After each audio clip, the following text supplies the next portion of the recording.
YouTube. We are here at my kitchen sink. Really trying to find a decent angle to work. I think I need a new tripod. What I have set up is kind of limiting, and I can't quite get the downward angle. That's probably about as good as I can do. So we're at day 3 for the distressing metal tins, and like I said in one of my earlier videos, I had some scheduling delays. So this is this day 26? Okay, yes, it is day 26. I had to go check. Anyway, this is going to be part 3 of distressing metal tins, and when we last left you, it was probably Monday or Tuesday of last week. So this has been sitting in a tin for a week, and I may do a clip shot. This is in vinegar, and you can look and see how manky the vinegar is. I don't know if it got inside. I've flipped it every day or so, but we've been we started thinking, we're like, oh, I was gonna check it the next day, and I was like, oh, it's been a few days, and oh, I just really want to get out of the house. I'd rather do the antique shop one.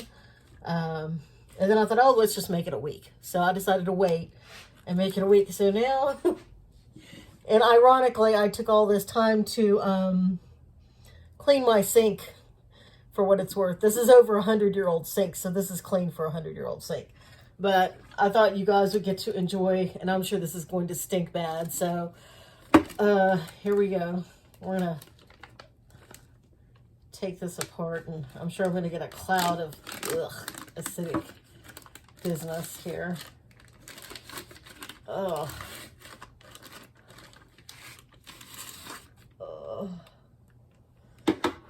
Look at that. I'm just going to go ahead and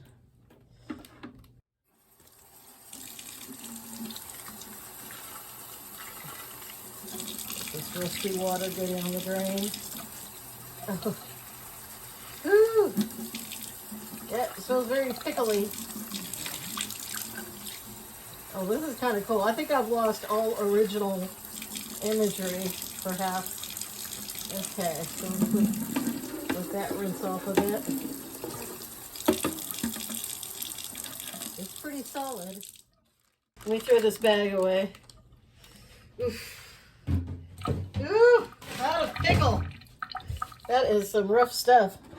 So let's do a close-up here of ring light aside. And I think it's, it feels like it's pretty well on here. I'm going to give it a light scrubbing down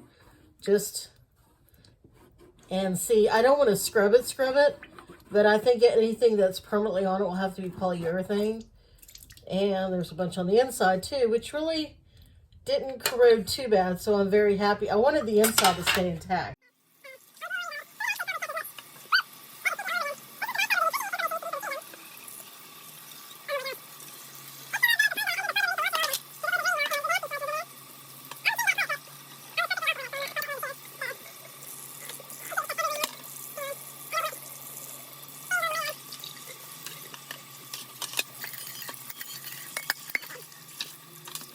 Alrighty. In the interest of neutralizing, I'm going to, this is an old toothbrush. I'm just going to do a very light, and it's going to take most of it off, it looks like. So I better be lighter handed than that. This is an experiment, so I'm not sweating it. But it did darken the metal a little bit, which I kind of like. I think that helped. That's kind of really more. I wanted a little bit of rust, a little bit of darkening of the metal. So we're just going to give it a light. I know it's going to take a lot of this off, but I wanted it to get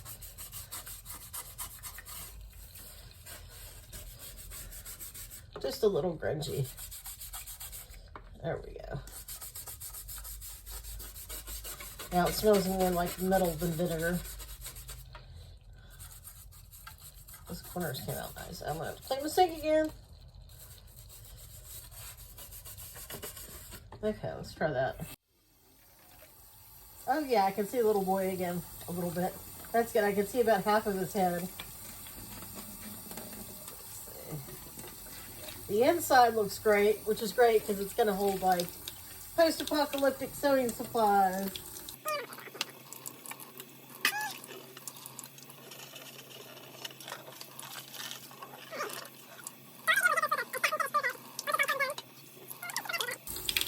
All right. Give you a, I want it to set at an angle. Okay, so let's see a close up here.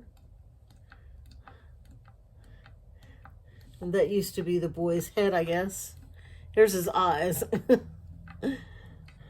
So, and you can see the edges, just very subtle. I mean, it didn't really bite in per se.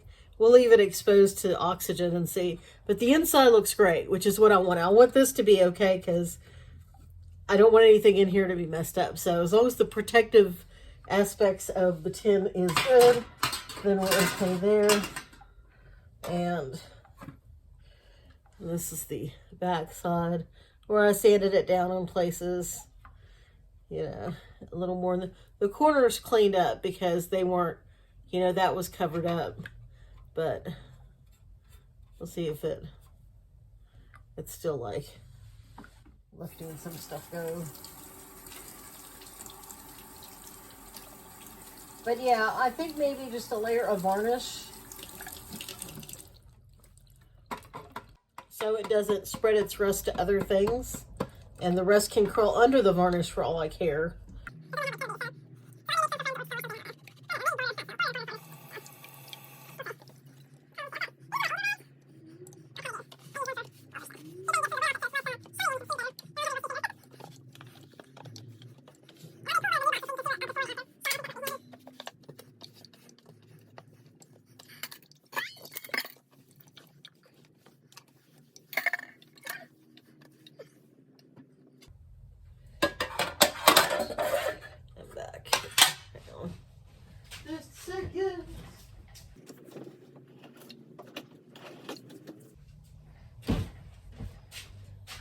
This is one of my new ones. I buy like a dozen or so of these tins a year. Let's just do a comparison before and after. So I'm using that little thing where the chewing gum label was to be, and that's the side. So you can kind of see a before and after effect for the lid. And the base, let me just put this together.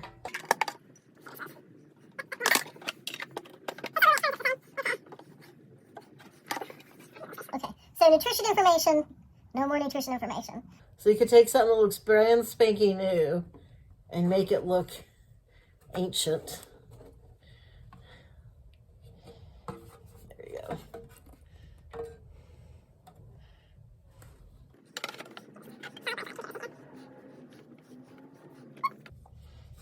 Alrighty.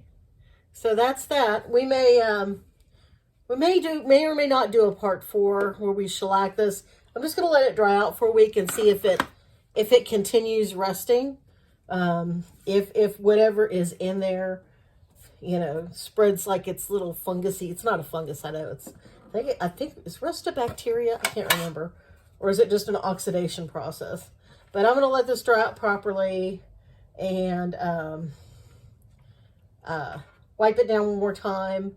And if I get any ghost rust on it, I may just do, I'm getting ghost rust on it as I speak. So I'll probably clear coat this and then it'll be ready to use as a sewing tin. Will be so exciting. So thank you very much.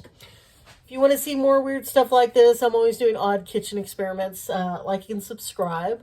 Otherwise, if it ever quits raining, I will go out in the yard and we'll continue the river cane project and some of the other stuff.